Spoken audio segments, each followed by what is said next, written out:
I'm Jackie Miller-Charlton, I'm your host for the series, and I'm excited to be interviewing some exceptionally powerful, inspirational, world-leading women and bring you their stories. Today I have a wonderful lady by the name of Natasha, who likes to be referred to as Tash, and I'd like to dive right in and ask Tash to give us a little background as to who she is and what she's doing now. Tash. Oh, thank you for having me today. You're very welcome.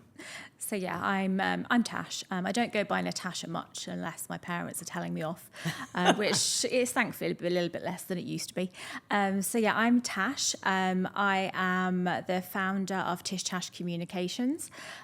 So I moved from the UK to Dubai 15 years ago, and I ended up setting up my own communications agency from my kitchen table in Dubai, which has gone on to become one of the leading comms and marketing agencies in the region.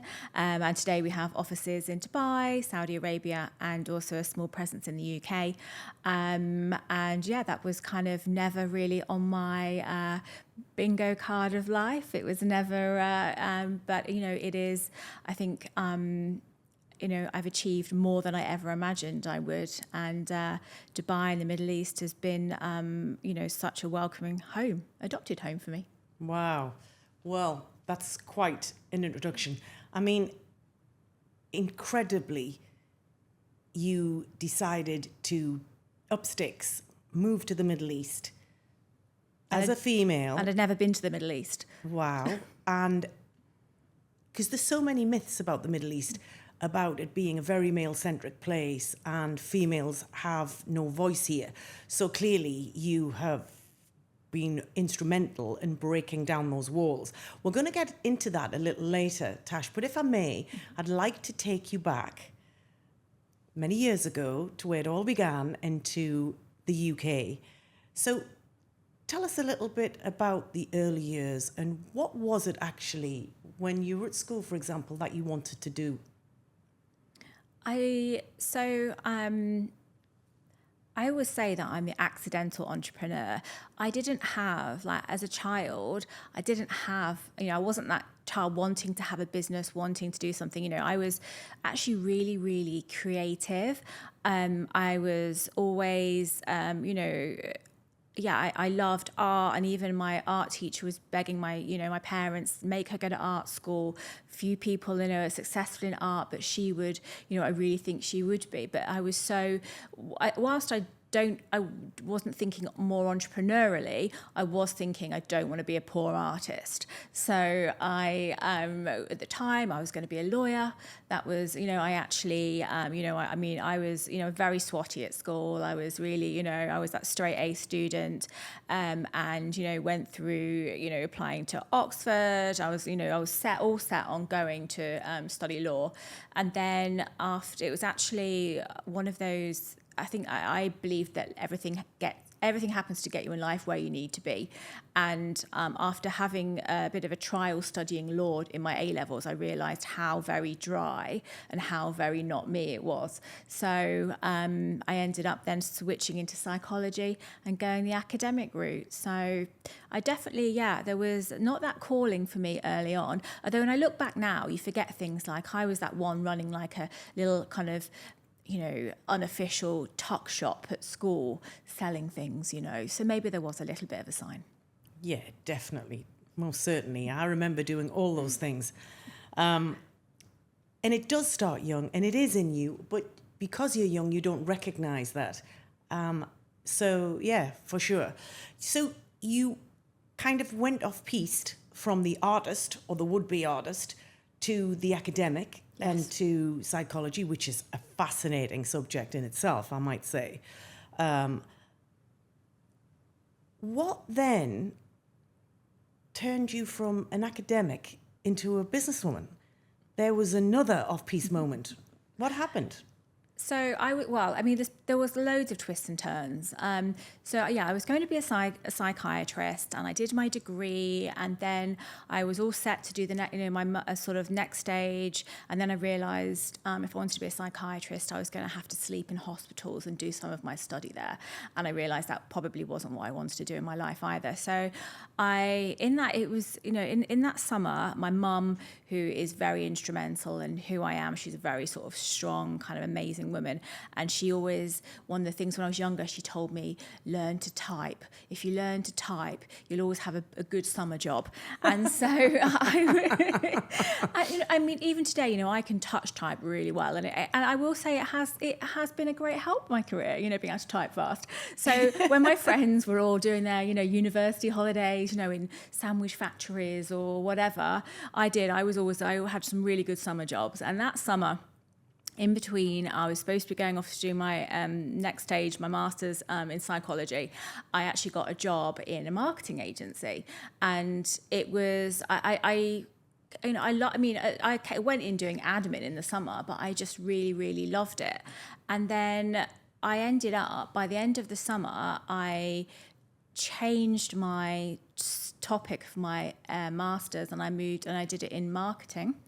And then I was halfway through my master's, and I saw an advert for a PhD in consumer behavior, blending psychology and marketing. And I was like, this has got my name all over it. That's what I do think everything gets you to where you need to be. And when I saw that piece of paper on the wall, I was like, okay, this is what I'm going to do. And then, got the PhD place, and I went, and so I was doing my PhD in consumer behavior. I was studying addictive consumption. So it was like back in the old days when the internet, was just coming up, and I was looking at shopaholicism and whether those differences between in-store shopaholics and online shopaholics. So, and the internet was barely anything what it is today. So I was doing my PhD. I was lecturing as well in marketing consumer behavior at Exeter University, and I that was kind of the path I was going down. Only one day I found myself sitting there looking at those around me, my professors, my peers, who obviously were amazing, accomplished people, but I couldn't help but feel that I would be sat in the same chair wearing the same clothes in 20 years' time. And, I had another realization that it wasn't what I wanted in my life. So after working really hard, 3 degrees, I decided to move out of academia, and I went and applied for some graduate schemes with some of the big global agencies in advertising and comms, and I got accepted. And I had to go and start back at the beginning as any graduate would, even though I obviously was a sort of few years older. And then that was kind of like my path into comms, advertising, and then sort of the majority of my career. Then I've worked in some of the big globals like McCann's, Havas, and then in-house as well in some of the big global brands. Wow, incredible. Shopaholic. I think I could probably have been one of your students in that regard, because I definitely think there's something connected with the psychology of shopping and how, when they pump those smells of bread just being freshly made, you walk into a supermarket, for example, for a pint of milk, and you come out with half a trolley full of shopping. It isn't by accident. So clearly there is a hard and fast and proven rule that the psychology of shopping, when studied, can make a huge difference from a marketing perspective. Massive. And, you talked about you were interested in marketing because of your early experiences in joining these marketing agencies. Do you think that the marketing element was linked to your initial love of art? Do you think there could be a connection there? I think it's more that I am a creative person. I like to innovate. I like to do things differently. And I think whereas when I was looking at going down the path of being a lawyer, there wasn't that much creativity and flexibility there. But when you come to marketing, there's so much opportunity to be bold, to stand out and do things differently. And I think that's where my kind of creativity came in to play. So you went right to level zero, working for these large corporations, as you said. What was that like when you knew that actually you were really overqualified, but you were going in at the grassroots level?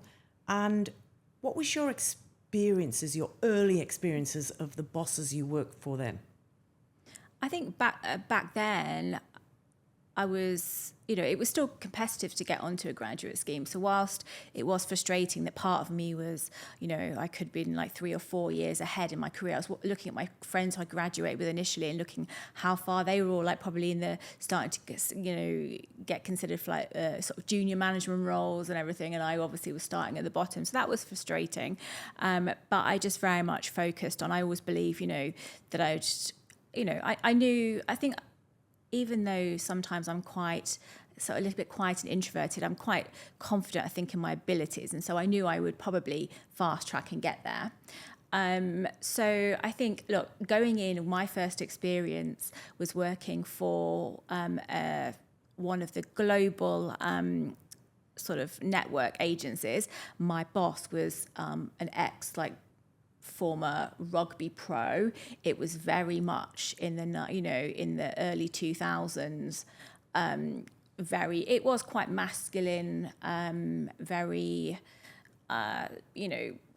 tough environment. I don't think it wasn't a soft environment. And I've always been a bit kind of, I say a bit girly, but I am very, I wouldn't say I was a boy's boy. I probably am more of a girl's girl. So it was quite a tough environment for me. But I managed to, I put my head down and I got on with the job. And I got where I got where I needed to be. I did my 2 years, which, most people do in their graduate placement. And then I got offered, I found what I thought was my dream job in London, and off I headed up to London. And that wasn't my dream job. So your first experience was a male boss. Yes. Yeah. And how was he? What was it like working for a male boss? I think, look, it was a tough environment, but I actually, in my career, I would say the majority, I've probably 60% of my bosses have been male, 40% have been female. Whilst it was tough, I think I always had a really, really good relationship. I was, pushed like everybody. I think there was actually, in that year of grads, it was probably, I think there was me and 2 guys. There was only 3 of us accepted. And so there was 3 of us. And that part of the marketing that I came into was quite, I would say it is quite a male dominated, place. I came in, I started off in media planning and buying, which is very numbers, very commercial, very negotiation based. So that wasn't obviously where I ended up continuing my career in, but that was where I started.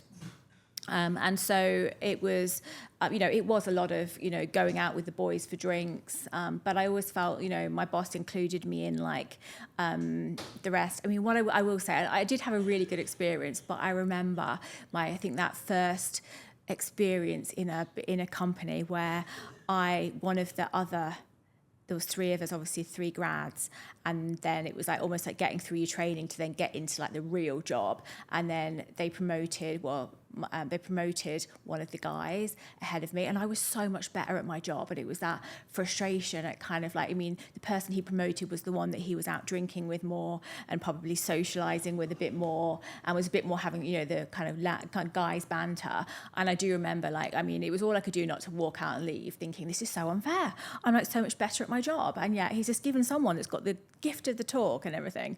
So I guess there were moments where it was kind of my early career of those, the reality of what the corporate world was like. But I just, even though I think at the time, I know that it was all I could do not to resign and walk out, I kept working and I kept going. But good grounding. Totally. Good grounding, because obviously it was teaching you that, you know, not everything's plain sailing, No. and you're not going to get everything your own way. And it was in a moment in time, although I hasten to say that in many industries, unfortunately, it's still the same, where men favour men because of the lads culture, if you like. So you said you left your first job and you then applied for another job Yes. in London, and you were super excited and it was your dream job. Tell us about that. So yes, I headed on. It was, when you see something, you see those jobs, and you're just like that. Like my PhD, it was like that's just so perfect. That's me. And so it was in the beauty industry, and it was on paper everything was my dream job. It was another really big global, and it was more in an area of communications and marketing I wanted to work in. And so, yes, I thought it was the dream, industry. It was in London. And yes, as I soon found out, and I think that was, a big shock to the system when you're on the path and you believe you're, when the reality that something actually isn't the dream. I think it's an important life lesson. I look at it back now. At the time, I definitely didn't feel that way. And I worked in that role for nearly 2 years. And I had a really, really challenging experience with a female boss. And I ended up walking out of that role with no job to go to, which is the only time I've done that in my career. But I'm like very much like my parents instilled in me as well, you don't quit, definitely not without a job to go to. It's all part of the kind of journey. But every day when it was an important lesson in terms of, you kind of think women should support other women, and then when the reality is that that isn't the case, and you have like a boss that, literally, there's times when you literally hide under your desk, have things thrown at you. Wow. And just, and in the kind of the media days of London, more when everyone was out at lunchtime for like 2-3 hour lunches. Wine flowing. Totally 2 bottles of wine, and then obviously get back to desks, and then that was the time I definitely hid. Wow. I'm not surprised. Throwing things around the office is definitely not acceptable in any context. No. How do you think those experiences shaped you in terms of your experience being managed by a male boss and then being managed by a female boss? Were there any standout moments, for example, that you recall? Yeah, I think honestly, whilst I didn't even necessarily appreciate it at the time, I think it gave me a really, really firm view as then I did get back into the workplace of what I did and didn't want to be as a manager and a boss myself. When I think I realized, I sort of took from it what worked for me and what didn't work for me. And I, even obviously fast forwarding to where I am today, that one of the things that I lead my own business with is I never want anybody to walk in that door any day feeling fear or feeling, scared or upset at having to come into work, because I don't feel anyone should ever feel that way when they're, working, trying to earn a living. So I've got a very clear view on what isn't acceptable to me. And I think, I've gone on to work in different companies before, obviously setting up my own. And I think I've had great experiences with both male and female bosses. I ended up I had 6 months out after that role. And I then took another role with a very, very strong female boss. And I stayed in that role in that company for 6 years. And today she's still I consider her a friend today. I have had WhatsApps with her this week. She's retired now. And she definitely has been a really positive force in my life. So I didn't let having, a negative experience with one female boss, may me, alter the, it could very easily have changed a lot of things, but I found the right role, or what I thought was the right role, after a break, reflecting and trying to kind of, sort myself out a bit. And then and I happened to go into a really, really positive, empowering situation with another female boss. Well, that's really encouraging to hear, because obviously you've channeled what you've learned into something positive, and you would not let that negative behavior define you in your role and what you would do. And it's wonderful, incidentally, that you went on to find another female who was the polar opposite of your previous experience, which I'm so delighted to hear. I mean, people often use the term accidental mentor. I happily have mentored a few people throughout my career, and I've also been on the receiving end of mentorship. In the main, I have to say, from men, but my industry was very male-dominated, construction equipment background. But I do empathise with what you're saying. And I think it comes down to sisterhood, and it's often talked about, but sometimes it's very much the elephant in the room. How would you define the term sisterhood in the context of the workplace and life in general? I mean, I'm a woman's woman. A lot of what I'm doing is I advocate for women. I think we need each other, men and women. We can't do this alone. But I also do think the challenges and the experiences we as women have are unique, be it biology or different kind of factors. And I do feel right now, we still are so far off equality, equity. It's not going to be in our lifetime, and we need each other to get there. And so if women are actually holding back other women from getting there, then that's just not acceptable in my view, because we have got work to do. So we should be giving each other a bit of a leg up, or all the support we can get, because it is there's lots of barriers we're going to have that our male counterparts aren't going to have. The whole purpose is to give magnificent females like yourself share your journey, inspire others, and encourage other females coming in our wake to understand that, yes, it's a scary journey and it's full of pitfalls, but if you have the tenacity, the wherewithal, and the courage, then it can be achieved. But it is on us to help other women see that. Yeah. So I'm thrilled, Tash, that you are very supportive of other females. Yeah. And obviously it matters to you a great deal, I can tell. And I just think it as well is, I think that I end up talking about this quite a lot today, about how, some of the biggest, say, damage or worst things that have happened to me in my career, be it bosses or be it other instances, have been through other women. And I think we have to, I feel really, really passionately that women, I am known for, I try and support every woman, even most of my close friends own my competitive businesses to my own, but I will always, that thing about mentioning them in a room and everything, I will, I will praise even my direct competitors. I think, someone else doing amazingly does not take away from yourself and what you're doing. So that's why I think it's really important that we do shine a light on other women, even if in the same job role and competitors to ourselves. It never goes unnoticed, and it doesn't, it will never, in my view, harm your own journey.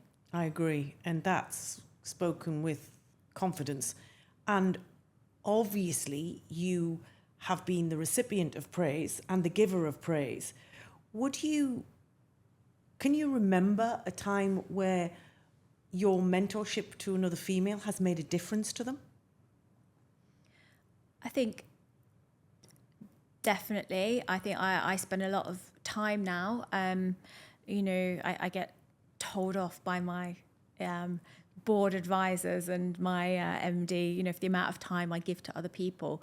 But that's something to me that really, I say, fills my cup. It makes me feel happy. And, if that's what I can do, there's a number of startup women who've got like small comms agencies, that are in back how I was working at my kitchen table, that I give unofficially, they have a couple of my hours every month. And I really enjoy doing that. And sometimes it's actually, I sort of forget how far I've come as well. It's like, the things that I didn't know back then as well. But I think for me, actually, there's the things that I think about, like I remember one day sitting on the bathroom floor in the bathroom at work with one of my young team members who was having a panic attack. And mental health is definitely something which I am a real advocate for, having gone on my own journey with that, particularly as I've kind of gone through my career and in leadership. And she was through, something had happened at work, and I think she felt that overwhelmed by it that it made her have a panic attack. Now, I've had panic attacks, and I think, probably people wouldn't expect me, the boss, to be sitting on the floor with one of my team members, but I actually felt that I was, out of everybody, the best person to do that, because I actually knew exactly where she was coming from. And I think for me, it's moments like that. And another one of my team members who needed to take medication for anxiety, and she looked me in the eyes and said, I feel like such a failure. And I said to her, do you look at me and think I'm a failure? And obviously she was like, no. I said, well, I've been medicated for the last 6 years, and so taking medication isn't failure. And I think it's a broader mentoring than necessarily just the work skills. I think it is, life is hard, it is overwhelming, and it is, and we're going to go through things. And so for me, it is, if I, one of those women didn't leave an industry because she thought she wasn't up to the job, because she, couldn't, she had such panic at doing the job. If that had been handled in a very different way, that could have completely changed the course of her career. And that's something I think that I take really seriously with having nearly 80 women work for me, is that I actually can change the course of their career. Having a good boss, a bad boss, or a good experience, a bad experience can make someone exit a job, an industry. And I think that's how I always think about everything that I do these days. I think that's incredible empathy. I think it's actually something that women are probably better known for than male bosses. It's not to say that I haven't come across male bosses that are empathetic, because I have. I've also come across male bosses who are apathetic, and they're dreadful. But I think it's wonderful, Tash, that you're able to get into the head of the person you're talking to from a perspective of their perspective and not your own. I think that is a gift, and may I say, a wonderful gift. So thank you to all the women out there who need to know that and who need to be managed by ladies like yourself. What was the turning point, would you say, that made you think, okay, it's time for me to start my own PR agency and go out and give it a go on my own? What was it that got you to that thought process? I joke all the time, I'm an accidental entrepreneur, because it wasn't the plan. Ended up, I'd always wanted to live abroad. That was my plan. And I sent my CV to my university friend in Dubai and said, if anything comes up, think of me. And then within a month, I'd had to pack my house up, and I was moving to Dubai. I'd never been to Dubai or the Middle East. I did it all so quickly, I didn't think about it. So even at that stage, I moved to the Middle East for another role to be employed. I wasn't thinking about that. And then I worked for 2 years here in the Middle East, heading up marketing and comms for one of the government media agencies. It was a really important time with digital. And then after a couple of years, honestly, I was a bit burnt out. I was quite tired. I'd had been working in really, really big corporations, which, as you know, it does take its toll. It is a lot. And so I decided to, I say now, like, go freelancing and go to yoga. So I quit my job and that was the plan. I loved it in Dubai, and I had a really good network through the work I've been doing. So I thought, I'm just going to have some life balance for a change. And that was in the January, 13 years ago. By the March, I had too much work, and one of my ex-colleagues joined me. And then that really is the kind of beginning of, sort of where we are today. But it was even a few years after then. I was, the first 2 years I was working on my kitchen table doing, I didn't go to yoga as much as I thought I was going to go, and now it's a joke that Best laid plans. No, I was like working like 7 days a week, 20-hour days. And then it was like at 2 years, then that was when we moved up and we got an office. And I think then, you start thinking, okay, I'm not playing at this anymore. Actually, this is like, I've actually got a business. I've actually got staff. But it was, it was never, ever my plan. It happened very organically, very naturally. And I mean, even if, you'd say, I think even we're 13 years as a business now, but probably even like 8 years, I think that mindset and that kind of, even just, I was a bit in denial still at being a business owner, being a leader. So I've kind of fought against it quite a lot as well.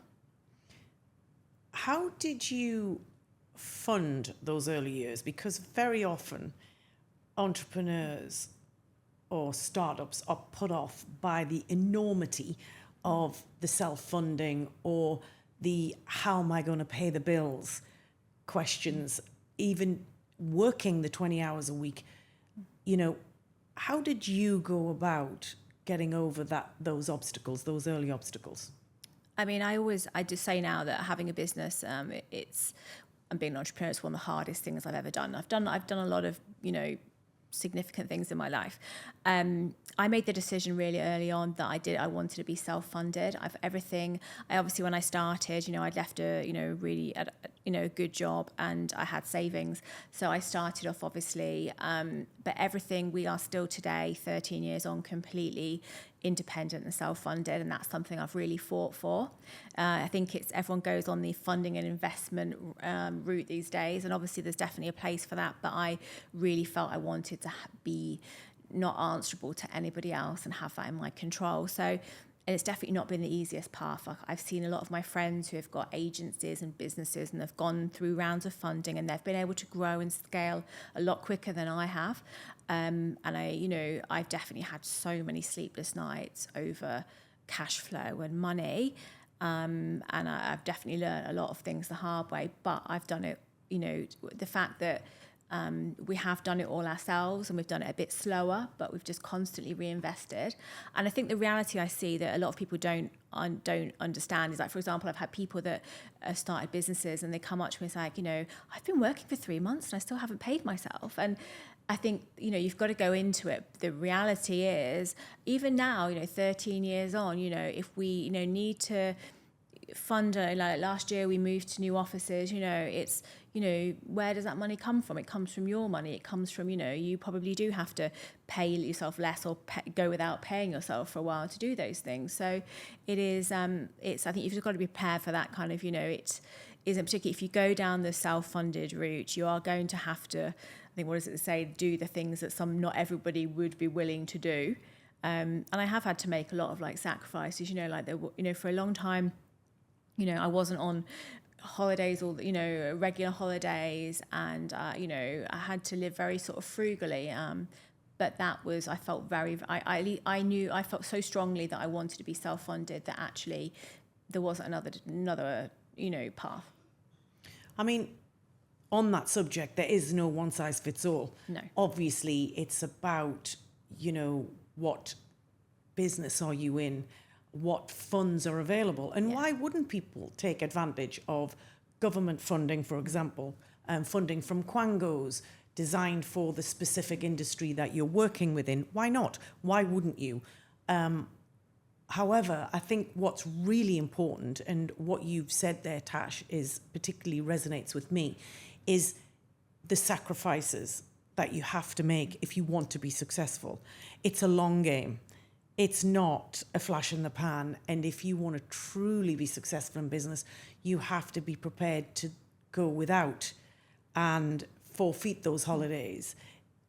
It's always been a source of amusement to me, looking back, how people think when they see you driving the nice car and living in the nice house, how they think it's all come so easy. They don't realise the years and years and years of sacrifice where you went without, and you were waking in the middle of the night wondering how you were going to meet that month's bills. Definitely. But where there's a will, there's a way, they say. And clearly you found the way. So, parking financial constraints aside, and well done that you're still self-funded, it's incredible. Were there any real early obstacles or obstacles that you had to overcome that you never necessarily saw coming your way? I think I always say the things I thought were going to be challenges weren't, and then the things I could, weren't even on my radar were.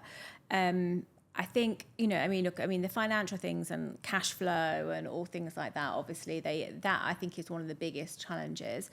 I think, there definitely have been lots of kind of challenges running a business. HR and people is definitely one of the, toughest things. And I say that generally as I think someone that's, I do pride myself on being empathetic and good with people, but the people factors push me to, limits, and I think, the reality as well of like, no one's going to run your business like you will run your business. No one, particularly when you look at something like some of the, today, like some of the newer generations as well, it is like their work, their sort of, the way they see the world, their work-life balance, requirements and everything. I think that's been challenging for me to sort of look at new generations as well and see what they demand. But no, I definitely think it is people. And I think it's, for me, I'm very values and ethics driven. And I never realized how important that is to me until I'm surrounded by people that aren't the same. And I think I've realized how black and white I am on that, which I think has been one of actually the good things in my journey and in my success. But also I think it is, I think a lot of people manage to put that aside a bit easier than I do, and then make, but yeah, I'm very black and white on things like that, who I will work with and who I won't work with. I think that's a really interesting point, actually, Tash, because I think for me, they're the founding principles of a long-term success. You can get away with being flaky and not necessarily the epitome of integrity if you don't intend to be around for a long time, because people are only taking you at face value. But if you want substance and you want to be remembered as a woman of substance, then, your values are incredibly important. Yeah. Were you surprised by your own resilience? Definitely. I think I never, ever gave myself credit for, I think sometimes, I always probably thought I was a bit soft, a bit, I probably was the one that would cry easily. So the fact that I've had to go through some of the things I've had to go through, I think I'm still very resilient, but in a very human way. But I'm shocked I'm still standing, to be honest. Well, you are, and very much so. So when you set out on the TishTash journey, and like you said, you were an accidental entrepreneur, did you have a vision as things progressed of what you wanted to achieve, or how you felt that you wanted the direction of the business to go? What was it? What was your thought process? I think back 13 years ago, well, actually 15 years ago when I first moved to the region, I think the standards for particularly in agencies was, not where it is today. It was very, there was a lot that needed to be done. And so I think when I started, I very much was about quality, and I really wanted to bring the best of global brand, global agency experience to my own offering. So that was really, I think, where I started from. And particularly as a lot of my background was beauty and health and wellness. So I started by focusing on what I love. I always believe that if you do focus on the things you love, then the rest of it comes a lot easier. I knew, I think, the foundations of what I wanted. Obviously, I set out with sort of the sectors that I wanted to work in, but we've evolved so much over the years, which I think every business does as things change. Would I have thought that I would end up employing all women and being known for being a voice for women in the workplace and a real advocate for that? That definitely wasn't on my, on the list of things I planned to do. But that kind of, as I said, everything happens to get you to where you need to be. And I think particularly, look, there's still a lot of work for women to be done here in the region, in the Middle East. Globally? Well, yeah, no, exactly. So globally, definitely. But here, there's, particularly when back 13 years ago, a lot of women who came over, for example, were trailing spouses. So they came with husbands with good jobs, and they were, a lot of them then ended up either being, at home or weren't working. And there was a real lack, more so than even the rest of the world, of part-time or flexible working. And so it just wasn't possible for a lot of women to work. And that's something that when we probably sort of 8 years ago started opening up part-time and flexible roles, there was so much demand because there just wasn't that option for women here. So I know that might seem like something really quite simple, but doing something like that really, it's prompted a lot of conversation. It's like I talk about that with other businesses here, over the years, like you can get some of the best talent if you just offer some flexibility, so I think that is definitely kind of been the biggest surprise to me, and kind of where I've ended up. I think I always knew I was I wasn't a feminist, but it's really kind of like brought that out of me. And I think I've ended up in a region which was developing really quickly, and there was, and there's some amazing women doing brilliant things here, and I've been able to join that conversation. I mean, offering flexible working hours for women who obviously have to juggle parenthood, and let's be honest, they are usually the care provider in the family, is an incredible opportunity in an area that wasn't renowned for such flexibility. And I think that in itself gives a sense of loyalty back to a company like yours who are offering these ladies that opportunity. Would you say that that was part of how you went on to become such a successful multi-award winning agency? I think definitely. I think as a lot of our team, like you say, have been with me 10 years, 9 years, which in agency world, that's actually, it's known for a sort of a high turnover. You're doing something right. Yeah, and that's what I'm really proud of, the fact that, we've had, and a lot of the team, have even like pivoted careers as well. They've started in, like, I think actually one of a little bit off track here, but one of my favourite stories is one of my team who's now one of my senior directors, board level, and she came in, 2 young children, to work part-time doing admin, and then I noticed really quickly she was so good at writing and lots of skills that were perfect for PR and comms, and then we offered her whether she would want to do more, and she was like, I would. And then while her children were younger, she worked and she trained, and she really sort of honed her kind of skills, but working part-time. Now she works, over the years she's built up, she works full-time, and she's gone through all the levels, senior director, and she is phenomenal. And that was even like, for her, that was kind of, I think, her own journey, it surprised her what she could achieve. So, and I think that's the thing where I found that, yes, we do really, really amazing work at the agency, but I think if you focus on your people and your people are happy, their needs are met, then they are going to do better work. So that's why I think it's that full circle of when, and it may sound really simple, but if you've got happy people, they keep your clients happy and they do brilliant work.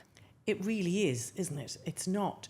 Some people overcomplicate things. In my view, it's a very simple formula. People, products, performance. Yeah. Great people providing a great product or service and performing well or to the best of their ability, and you are going to have repeat business. Totally. It's a very simple recipe that works every time, in my experience. I agree. What's the vision that continues to drive TishTash? I think it's changed over the years. I think it always does when you're an entrepreneur. Even really recently, I think this year has been a really pivotal year for me in terms of mindset and what I'm thinking, you know, my future holds as well. I really, I think I never realized maybe what an opportunity I have in terms of, you know, we work a lot in Saudi Arabia. That's something that we, you know, there's lots to be done in, you know, Saudi is really developing really quickly. And who would have thought as little as 5 years ago? Totally. Yeah. I mean, I look at some of the moments. I mean, initially, you know, I'll be honest, I was both me and my, you know, my managing director and partner, Polly, were like, is this somewhere we really want to, this goes against a lot of like the things we believe in, you know, but, you know, you have to be in there to make a difference. And so we've been working really, really actively in Saudi for probably the past sort of 4 or 5 years. You know, standout moments, you know, one of the first Victoria's Secrets campaigns there that could use the global imagery, and we didn't have to. Victoria's Secrets in Exactly, Saudi. exactly. It's so, kind of. Yeah, these are the moments where you do, like, you know, I remember even when I first moved here 15 years ago, having to like literally colour in like tights on like, you know, models on shoe adverts and things. So it's, you know, that is like those moments where you stand there. And we did all of the Lululemon store openings across Saudi, and local women were coming in activewear with like an abaya loose over the, you know, the top, and, you know, and you like, this is what I'm here for, you know, it is. You know, I want to be part of this journey and, you know, of empowering women, you know, all across the world in the workplace, you know, and in places that need it. So I think I definitely I'm nowhere near done, I think. I mean, even though I joke about retiring all the time, you know, recently, but I don't think I am near done. There's still lots I really want to achieve. And I, you know, lots, yeah. I definitely won't be retiring anytime soon. Definitely not. We need you. We need lots more women like you. Do you think, in terms of the Saudi story, that they are paying lip service, or is there a genuine desire for them to change and to become a banner for equality on the global stage, for example? Yeah. I think spending a lot of time in Saudi, especially the past 2 years, it's amazing to see. I actually really like being in Saudi. I think the women are so well educated. They really are being pushed forward at every level, you know, senior, you know, sort of, you know, up through the manager levels to C-suite board level. You know, it could be very easy to be lip service, but that's not what I'm seeing at all. You know, they really are committed to, like, particularly, you know, new generations and getting women into really prominent places. What I love about in sort of Saudi as well, and here the whole region, I think there is that misconception thinking, you know, that you know, I don't know, that women wouldn't be empowered, but I have seen some of the most phenomenal empowered women here in this region, and I have only ever felt really respected, listened to, you know, even sitting in a room full of men here, which I've had to do a lot over the years. I've never felt in any way that that I haven't been listened to and heard and respected. That's and I can't great. always say that in you know, the UK. Absolutely, and sadly more so in the current modern climate. You made a decision to employ only women. How did you come about that decision, and how would you say it shaped the culture of your company? Yeah, I know that if I was in UK, US, obviously I wouldn't have been able to make that decision. But by the nature of what we were doing, you know, obviously beauty, health, wellness, a lot of the work we were doing, it was targeting, in fact, most of the work we were doing was targeting women, from sanitary products to lipstick to then we had a lot of parenting and mum products as well. So by nature of it, you know, particularly when you're marketing, you need to understand who you're marketing to. Absolutely. And so that was not a decision that that happened very organically. It was never a decision that, you know, was made purposefully at the time, but by the nature of everything, that's how we kind of progressed. And then, you know, we always say, like, whatever your target audience, whether you're, you know, from Gen Z to a mum to perimenopause, or, you know, we are your target audience, we understand you. And that is, I think, part of the reason why we've done such phenomenal work. But as the journey progressed, and because here we don't currently have restrictions in terms of, you know, who we have to employ, so I was able to employ only women. And for me, it gave me the chance to really own that conversation. Going back to the conversation about equality, you know, we don't have equality. As we know, there's lots of reasons why, from obviously women, you know, being the child, you know, we're the only ones that can have children, then being the primary, you know, caregivers, then through to sort of menopause. I thought that if, you know, the reality is, if we treat people as individuals, if we design a workplace that is designed around the needs of women, then, you know, let's show how they can really, really flourish, have the careers they should have, you know. And it's really simple things as well, like, you know, my team have, you know, they have different working patterns in terms of they agree, you know, it's not one size fits all. So some of them, you know, will only work mornings. Others as in the team will leave and go and do school pickup and then go and continue working the rest of the day at home. We have work from anywhere policies. So in the summer, they can go back and work in their home country and take their kids back so they can get some support. Also, don't miss out on that time with families in a very, you know, an expat kind of country. So I think it's just, I really wanted to show, and I believe the results we've shown as a business have proven that if we give women the environment and the support they need, they can achieve everything and more than our male counterparts can. So how would you respond to those that would say, with an all-female employment strategy, actually you are playing into the diversity and limiting perspective for the male gender? How would you respond to those that would levy that at you? Look, I still believe wholeheartedly that we need each other, and obviously we have lots of male clients, and we definitely, we know that we need our male counterparts as well. But what I believe in is that, we don't have equality today. Men still, be it in terms of, pay, progression, they are still so far ahead of us. So anything we can do to demonstrate, the difference we can make, or how we can speed up, women and their position in the workforce, we need to do that. We're not coming from the same place today. Yes, we need each other, but we actually, women need certain things to be able to have equality. And okay, I've gone a little bit extreme to try and prove that, with a view that maybe if other companies, for example, that, I was in a position where I could do that. If other companies can take even one policy or one thing that I've implemented and implement that in their own company, then, what a difference that will make on the journey for all of us.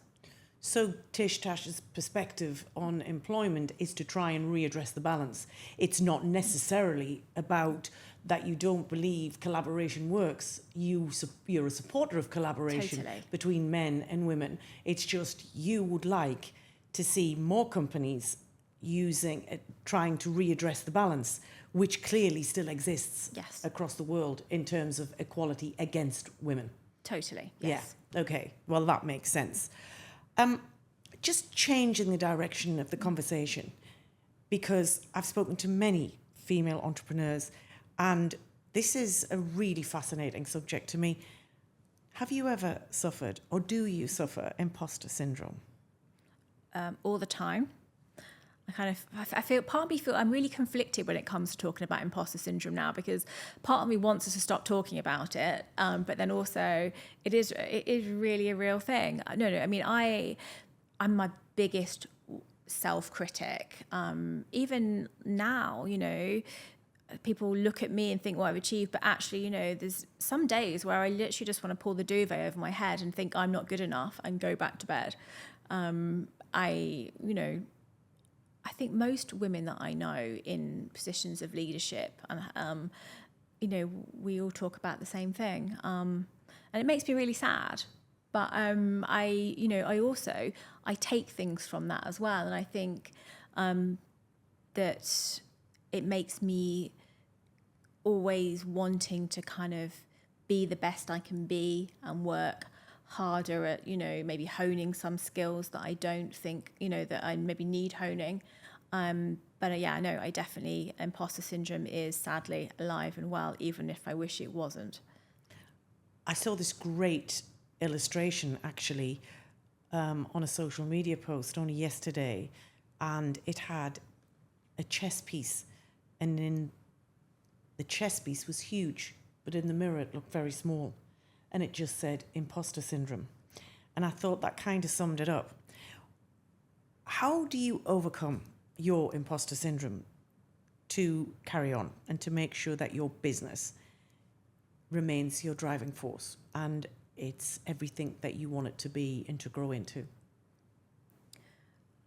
I think, I say I haven't got a choice, but I think the reality is, I think we're all going to have days, I think it is part of life and being human. So I'm I sort of even know those days, and, people talk about like duvet days or mental health days but I know the sort of signs, and I'm very good at kind of like addressing kind of when I probably need a bit more self-care, and a bit more, because I find generally that comes when I am quite tired and quite burnt out. So I think I know the signs. I try and, that whole thing about, I talk a lot about, like your cup feeling full. Even when I'm sitting there like doubting maybe like something or feeling like a failure, I do then try and make myself do the things that fill my cup, be that mentoring or, obviously I'm very creative, sort of thinking of the next thing that I can do. So I try and just always play to the kind of things that, to balance it out with what makes me feel happy and full, and but that I know are my strengths. It sounds very much to me that the way you combat anxiety and imposter syndrome is by giving back. Yes. Is by coming up with solutions that will help others to overcome their insecurities through your creative skills and your creativity, which is wonderful. And I often wonder, because I talk to women a lot now through this podcast series, and I often wonder, is that just an affliction we have, or do some males have it too? It's a very interesting point, because when I talk to a lot of men, it's like, oh no, I can do that. Oh, piece of cake. And you ask them, and I don't know whether it's a bravado thing or whether they're too afraid to actually admit on camera that they suffer from imposter syndrome or they don't feel worthy. But I certainly seem to think that it is something that women suffer from a great deal more than men. No, totally. And I think one of it comes across most, like pay is one of the biggest areas. And I actually now, one of the things I'm really obviously passionate about, empowering women with money. And we do this training at work for all, for our team, to basically teach them how to ask for, pay rises properly.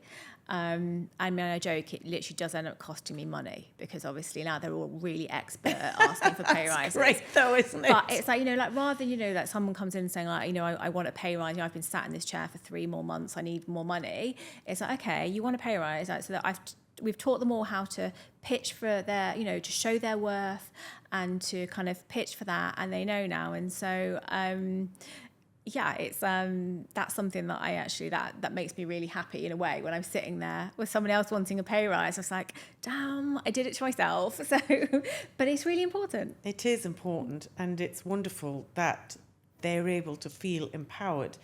And like I said, the teacher becomes the pupil. How do you feel your values have contributed rather to your success? I mean, definitely, I'm, as I said, I say we're a value-driven business. I'm very, very, I've got such strong ethics and values. I don't think we'd be where we were today if we weren't, if that wasn't the case. But definitely, I sometimes, I think because I am very black and white in certain things, maybe there have been things that, times where it has worked the other way, but genuinely I actually being firm in that, I think, is one of the things that I'm really proud of, and I think it has been one of the reasons why we've got the reputation we've got today. And reputation, it is, be it for the business and for myself, it's so important.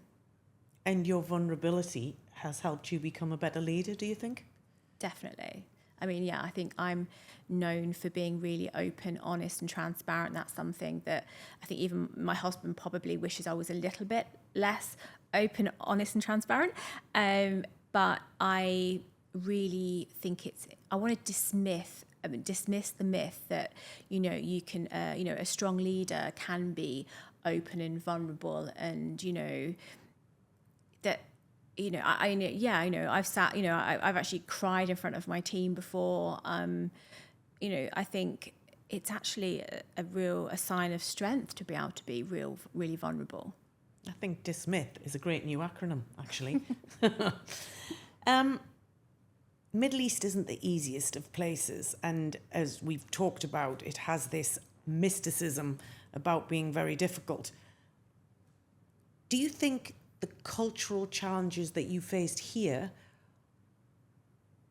parallel those you would have faced in somewhere like the UK or the US, which are predominantly looked upon as much more open, more Western democracies where women are seen as equal? Honestly, I say this all the time. I do not think if I'd have been in the UK, I'd have been standing here today. I don't think the opportunities, the experiences that I've had here would an unknown agency have been able to, achieve what I've achieved in 13 years in London, for example.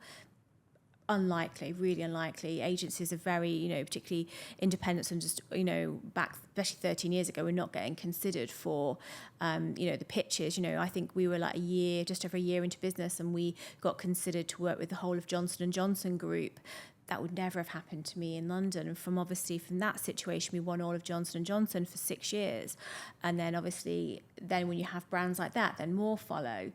I'm a realist, and I honestly, the one thing that I love about Dubai, the UAE, the region, is the entrepreneurial spirit, the fact that anything's possible.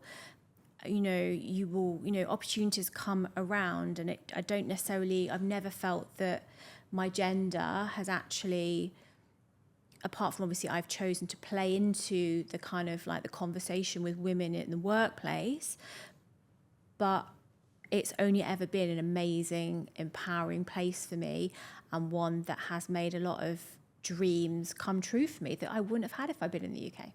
It's really crazy, isn't it, to consider that entrepreneurship is encouraged, promoted, and almost championed in a region which people feel holds women back. as opposed to in our own countries, we're struggling to be heard amongst a sea of medium to large corporations who very often, incidentally, can't offer what smaller businesses can offer because that passion isn't there. Yep. You know, I've often thought if you can find a business that has the professionalism of the steamliner, but the efficiency and speed of a speedboat, then wouldn't that be wonderful? Yeah. And I feel like that's kind of what you've developed. No, Tash. definitely. And I think that for me and my partner, that agility is both of us come from really, really solid corporate backgrounds, and we've brought that with the fact we're self-funded, so every decision we can make ourselves quickly. So when we decide, like, you know, whether it's we need to future-proof the business, actually, you know, for whatever the market, what we're hearing the market needs, our clients need, we do it. We make it happen really quickly. And I always say, like, what I love about, I find here, everyone has 10 reasons to do something, whereas when I go back to the UK, I feel everyone has 10 reasons to not do something. It's super sad. Very sad. What has changed in terms of the issues you faced when you first started out to the issues you face today? Obviously, you're a larger company now, so Yeah. things change. Business is fluid. But what would you say has changed in terms of what you face day to day as opposed to those early days setting out? I think, I mean, everything is just, I'd say lots of things are the same, but on a bigger scale. So whereas, you know, I think every business, like things like cash flow, clients not paying, you know, I think that's happens at businesses every size. But now, you know, when you get to the size we're at, then obviously, you know, your salary bill is so much higher. So it's on a much bigger scale. So that just kind of puts everything in a different kind of, and there's just a lot more of everything, be it, you know, the great thing is obviously the size we're at now, you know, I have like a board, I have a senior director in every division, I have a HR director. So there's lots of things that I, you know, I don't need to get involved in, but I definitely just think it's just a lot more of everything. I think for me, I mean, personally, I think the mindset has been really, really interesting. I think sometimes it's only been like probably the past year, I've really, really had to realised that I was still running my business with the mindset of a small business owner.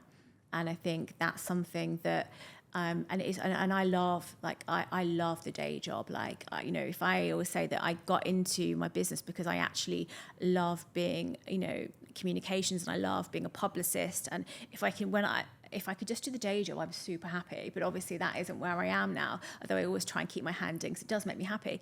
But it is, I think, going from like, actually, what should I be doing as CEO of a large company? That is kind of something I think which I've personally really, I've got a coach now, and I'm really spending a lot of time trying to kind of get my mindset straight, because I think obviously that will hold the company back as well. I think as well, like the perception as well, if, you know, we've gone from being a homegrown business, obviously, which we still are, to where we are today, a large agency. You know, we're far larger than many of the global agencies that have a presence here. But I think sometimes as well, people, you know, perceive you still as being that kind of small company. And so, you know, when they come to and say, well, you're not very small business friendly, or you're not very, you know, SME friendly, and, you know, in your prices.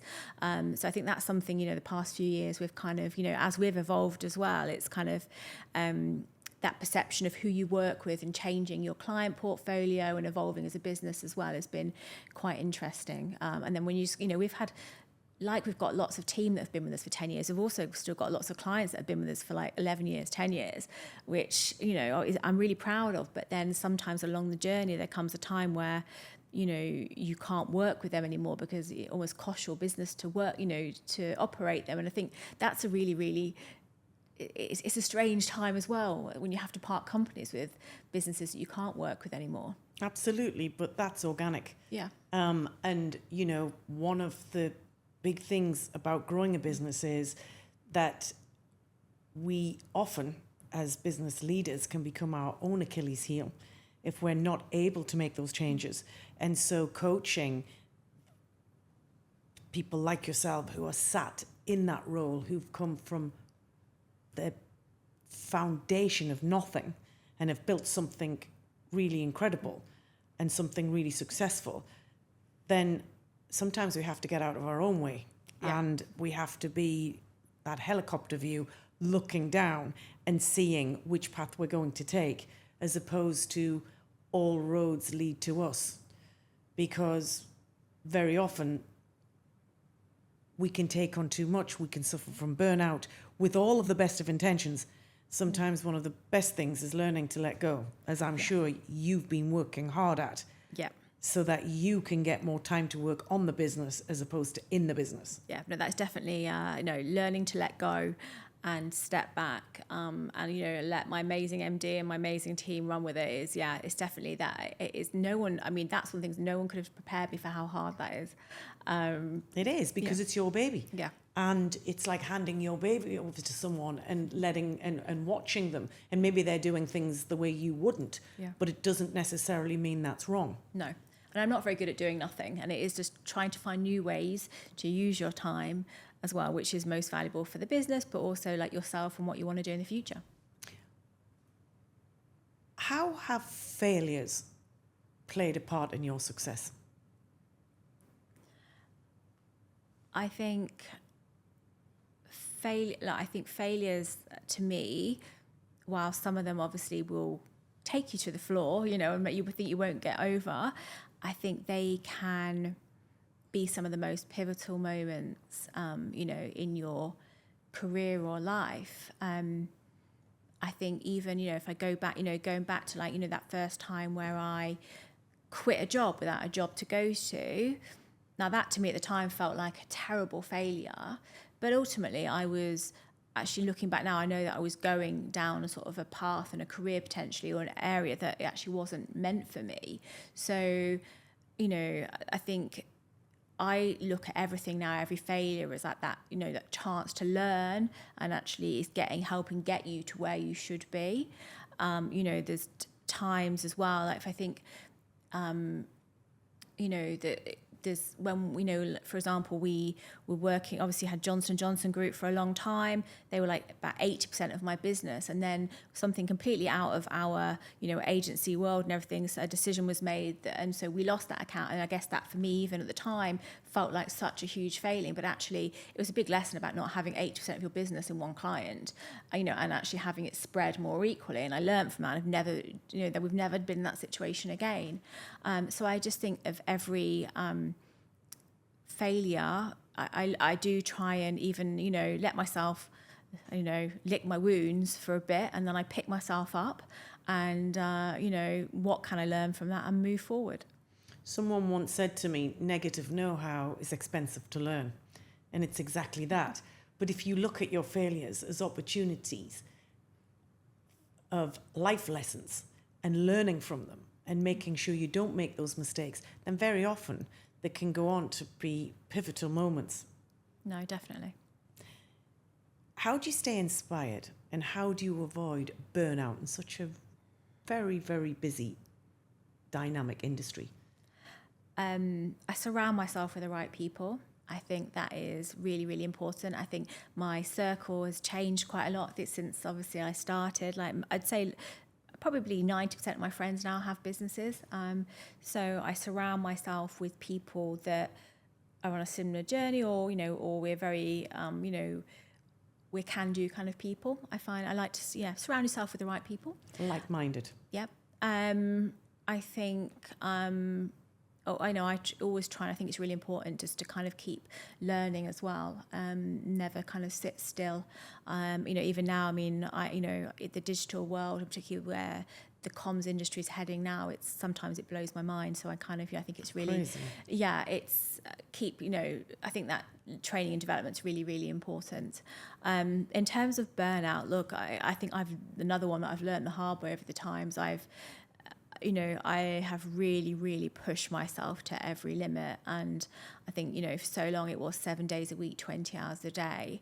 And like my family worried for me because they could see, but I do love what I do, and I've always loved it. And I think that I always say to other people that if you don't love what you do, don't do this, because that's what keeps me going when I am, there's times where I have been really, really on the edge, but that has kept me moving because I love it and I see where I'm going.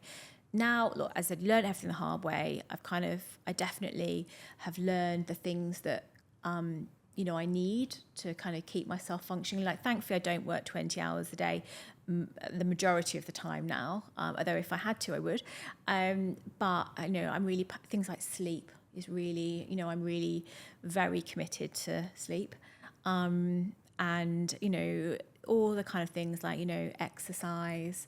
I mean, no, for a long time, I think even probably I would say that kind of maybe 4 years to maybe 10 years of the business. I think that was such a busy time of growth. That was when I would say that I probably lost myself the most amongst it all. I didn't realize how much I wasn't putting my health first. It is cheesy, but health really is wealth, and you really do have to put that first. But yeah, also all the normal things: drink lots of water, sleep, right food, exercise. Yeah, absolutely. I mean, it sounds like a cliche, but the reality It is actually true. The magic wand is sleep, exercise, hydrate, healthy food. Yeah. And surround yourself with great people. Exactly. Yeah. Like-minded individuals who you can bounce off. Yeah. Because when you walk in a room, energy attracts energy. I've always felt that. Totally. What irritates you, Tash, about stereotypes of female leadership? What's the one thing, when someone says, oh, XYZ about female entrepreneurship, and you think that's not true? I think that, the whole view that, we've got to be ball busters, that we've got to be, we're just kind of like more airing into the male kind of space. I think, I am probably the exact opposite of that. I'm very led by my heart, sort of led by my emotions, the kindness, empathy, all of those things. That's how I lead with. I get always frustrated by the fact that people think kindness is weakness. It's that, or that, softness is weakness. I think people underestimate sometimes. I definitely have felt that I've been underestimated sometimes.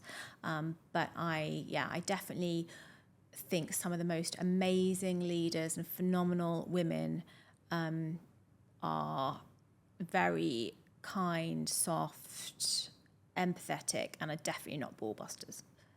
Well, they are, but they're not your stereotypical ball busters.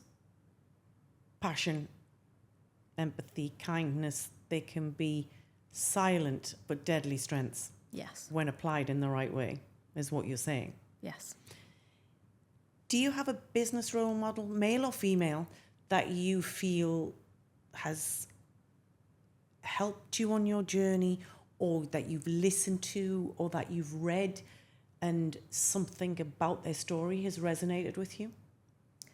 I think there's lots of people that I do, like from previous bosses to, people out there kind of in the media. For me, I had a really, really strong role model in my own mother. She, had to, after, when my parents got divorced and I was quite young, she chose to put herself back through university and educate herself so she could go and get the career that she dreamed of. And she's always shown me that everything is possible. And I think sometimes I joke that, you're turning into your mother. But she's always, everything she's turned her hand to, she's always made happen, and so I think, just that role model of someone that showed me that, even if it's crazy, I can achieve whatever I want to achieve. I've had that at home, and she's always, been there for me doing that. Marvellous. It's wonderful when you can see your own mum has been your own model. If you could change one thing to make it more attractive, to get more women leadership into the world of business, what would it be? I think it has to relate to the flexibility and the, we need to being in a corporate or a leadership or a board role, we have to get rid of that perception that it has to mean you have to be sitting at your desk,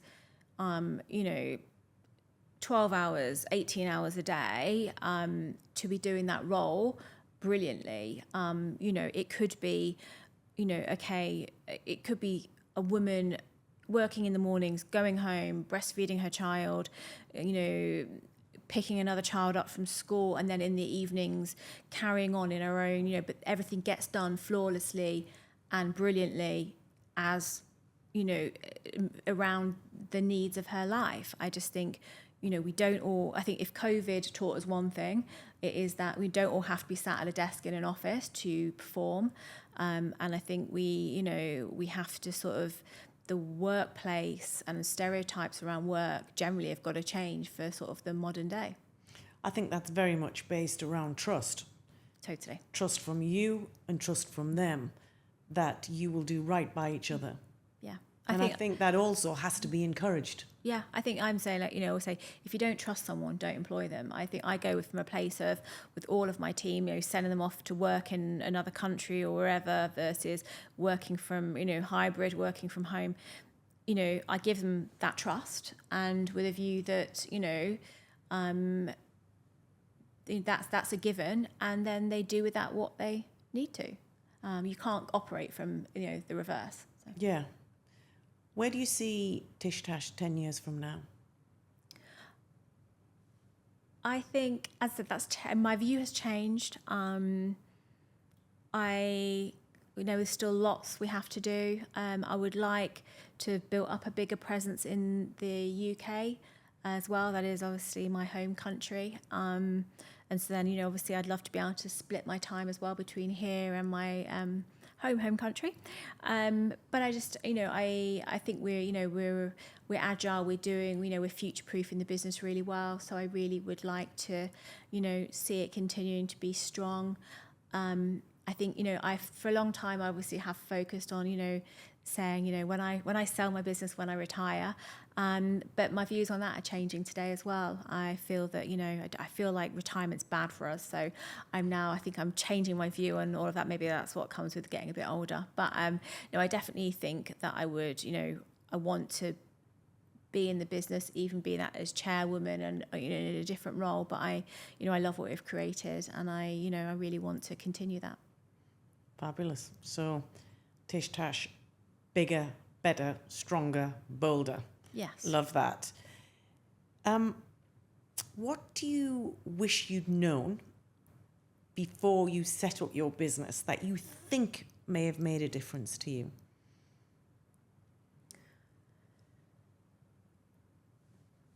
I may not be one that you would think, actually. I wish, and this is something that I say to all of my team all the time now, I wish I'd frozen my eggs, and I wish I had, you always think you have time. And I think this is something now that I tell even all of my team, the women that work for me in their 20s, we all want to have these amazing careers and everything that we dreamed of. And I'm all for that. But the reality is that we are the only ones that can have children, and we do have, that is something that's very unique to us. If I'd have known what I know now, I would have frozen my eggs in my 20s, and I get a discount for all of my team and encourage them to, even if you're not sure you want children, freeze your eggs. I think I left it too late. And myself and my husband, we don't have children today, and ultimately, when you are, I have had a brilliant career, and I love that, but I wish I had known about fertility and freezing my eggs. Wow. Well, I wasn't expecting that, but that was really honest and wonderful, and I'm super sorry that you didn't understand that, but the fact that you're opening up about that and sharing that with our audience so that someone watching this could take that piece of advice and it could well change her life. Thank you for that, Tash. It's really wonderful and reflective of who you are. I think now at least I see there's a lot more conversation about it. So we are starting those conversations, which is what it's about. Indeed, indeed. But very brave to open up about it, if I might say. Lots of people wouldn't do that, and you've done that without 1 ounce of embarrassment. And why should you be? It's truly wonderful, and thank you. Thank you for being so, saying that with such candor. What's the one piece of advice you'd give your younger self? Apart from freezing my eggs. Apart from freezing your eggs. Mainly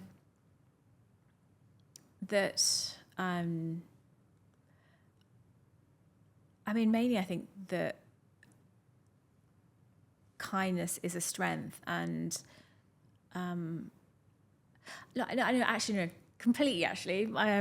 I would tell myself to trust my gut instinct always. I think the biggest learnings in life, the times I haven't, your gut is there to protect you.